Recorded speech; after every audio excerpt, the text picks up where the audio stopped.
They left the river after sunset and settled little ways off the shore.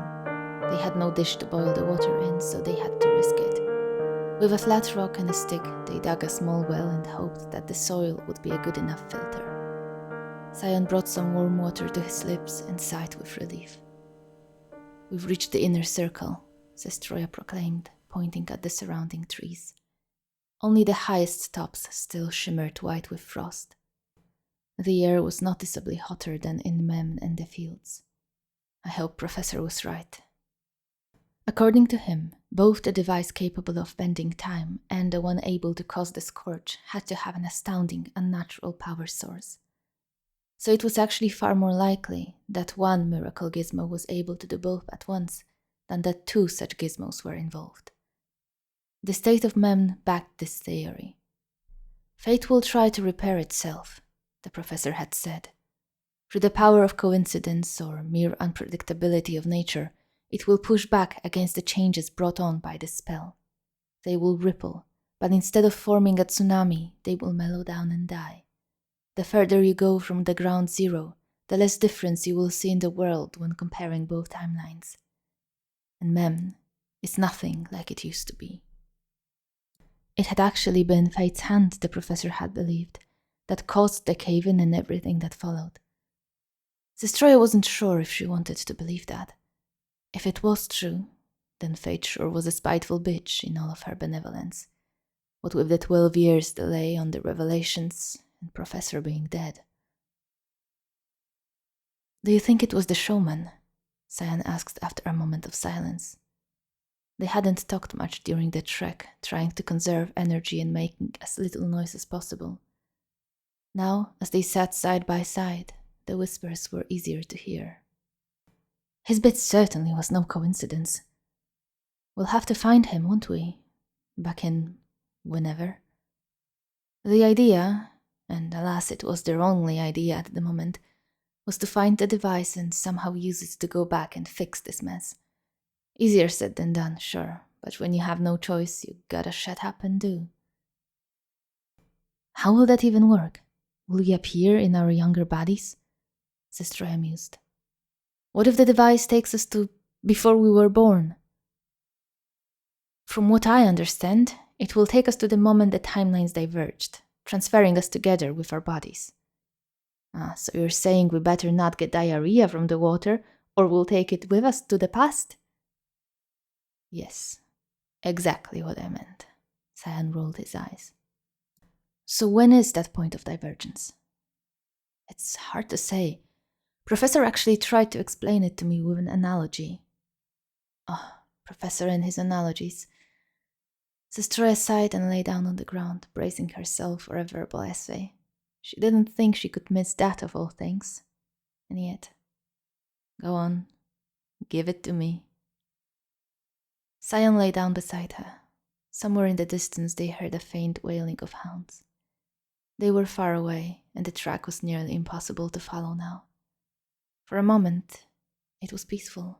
An upside to a world burned to the ground was that even in the dead of winter, one didn't need to light fires and send smoke signals to one's pursuers. Imagine a book that tells the story of everything. Somewhere in there are pages about our lives too, Sion began. This book is history, and there is just one. It's the past, the original timeline, you get it? Aye. Now the time-changing spell is like a dash of white paint. The caster painted over some of the pages, covering what was written there. Then he wrote some garbage on top of it. That's the reality we're in now. So the original text is still under the paint and we just get to scrub it off alongside the garbage. Pretty much. The point of divergence is the first dash of paint. So what will happen if we fail to find a device or a way to use it? There is nothing written past 247, is there? There isn't. The original timeline was stopped and written over, and this one is catching up. If we fail, this reality will continue and become the default. The spell will solidify, the original timeline will be gone for good, erased completely. Well, the good news is we likely won't run out of time, Sestroya said. It's 244. We have 3 years to find the thing and make it do the thing. 3 years to come through a little bit of stinking forest. Psh. We have no food. Hey, don't be a downer already. Zestroya nudged him in the side, which made her realize just how close they lay to one another. She could feel Sion's breath cooling her skin. Fine, he said. We have over 30 long days to come through a little bit of a stinking forest before we starve to death. Easiest task ever.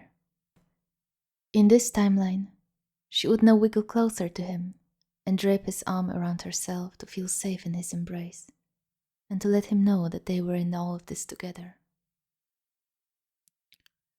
In the original one, she would move away to make sure he was comfortable, and he had no reason to fear that their friendship was anything but, or that it shouldn't last. If Zestroya were to join the two realities together, she would simply not move at all. But that wasn't the case. The original timeline was the only one that mattered. And though it was difficult to sort out the feelings with appropriate memories, she needed to act in accordance with the truth, the original. So she moved away. Better already, she said. And that was the first time when she nearly asked herself, is it though? The epicenter of the scorch was somewhere in the woods, little ways away from Memn and the Karnin farms. The ground wasn't just warm here. It was hot, to the point where Zestroya and Sion stepped on felled trees whenever possible to let their feet escape the heat. Not even Karnin would grow here. Good. Random Dardanians had no reason to come here because of that. And so far there was no sign of any god. We should check the southern parts first, Zestroya said as they were setting out in the morning. Sion nodded in agreement. This way they could go for a few hours into the woods and then return to the court to drink and bathe before the heat and thirst became unbearable. Searching in the northern half of the inner circle would be hell. If fate was truly on their side, this was the time to prove it. On an early afternoon, 3 days into the exhausting search, they suddenly heard an uncanny sound, like wind chimes underlined with an unpleasant buzz. It was a hope-given surge of energy that pushed them to bolt in its direction. They squeezed through a thick barrier of dead bushes into a tiny clearing, and there found the source of the noise. There was no doubt it was a magical device, even though it looked nothing like one. The base was a flat stone, but though its edges were shapeless, its surface was impeccably smooth and covered in strange, cluster-like lettering of Akhtar-Yel, the language of energy. The middle of the stone was drilled through, and from the hole protruded a thin, short pillar of some dark mineral. On top of it lay the thing that was the strangest of it all. A rock like they'd never seen before, emanating a beautiful, quiet sound of wind chimes marred by the unnerving buzz. What is this? Sion crouched by the contraption. Zestroya joined his side. Hell if I know. The black rock was covered in vein-like pattern pulsating with light. As she gazed at it, the world around seemed to turn darker and darker until everything disappeared, leaving just the glowing lines. It's beautiful, isn't it? She asked. Yeah. Zestroya shook her head to bring her vision back to normal and then reached out towards the stone. She didn't even get close to the surface when her skin instantly got burned. Fuck! She jumped back with a muffled cuss. Says, stop touching everything! I didn't touch it, I just neared it. My goodness, this is hot! Her entire palm was bright red and promising to blister. What the... Sion straightened out and walked around the base stone, watching the thing in fascination. Your hand okay? It hurts like a bitch, so there's that. It didn't fry entirely. She blew on the burn. With everything being so damn hot around here, her breath truly felt like an icy oasis of relief. Sion scratched his lips, as he often did in thought. I wonder what would happen if someone broke it. Would the scourge go away? You think they'd leave it unguarded if it was so simple? Nah. Not stopping to blow on her palm, Sister Ray looked around and spotted a stone nearby. She picked it up with her healthy hand and tossed it around for a moment until it was cool enough to comfortably hold. Well, let's see. I bet nothing will happen. Famous last words, Sister Ray snorted, then aimed at the veiny rock and hurled her stone. The instant it came into contact with the weird gem rock, the stone straight up exploded in a ball of flame. Both Sion and Sister Ray lunged back, caught completely off guard. Okay then, alright, calm down, gods, Sister Ray raised her arms in surrender. She didn't know what she expected to happen, but it was not this. For a moment they stared at the thing in shock. The veiny rock was intact. This was not a smart idea. Sion looked to Sister Ray and they nodded in agreement. Well, now we know. Gotta say that's some kind of destruction protection right here.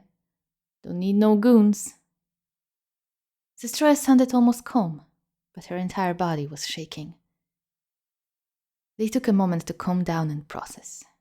Yes, they knew the device would be powerful, but knowing and seeing the thing explode stones untouched were two different things. They had to reevaluate their approach a little. Indeed, no more throwing things at timeless artifacts. Can you decipher any of this? Sister Ray pointed to the writings on the base. Sion puffed up his cheeks and looked at the text. I could try, but my Actariel studies were very rudimentary. Thank God he had gone to that university while Sister Ray invested in her money-making skills. He may end up poor, but right now all that general knowledge was an ass saver. Spell incantations often had to be placed on the device to bind the words, so whether the mage wanted that or not, they could serve as instructions to anyone who could read Actariel and decipher the mage's intent. It was one of the reasons the spells were often made very cryptic. But whoever used this device to cast the time-bending spell had not expected anyone to know the purpose of the thing. That could prove to be key.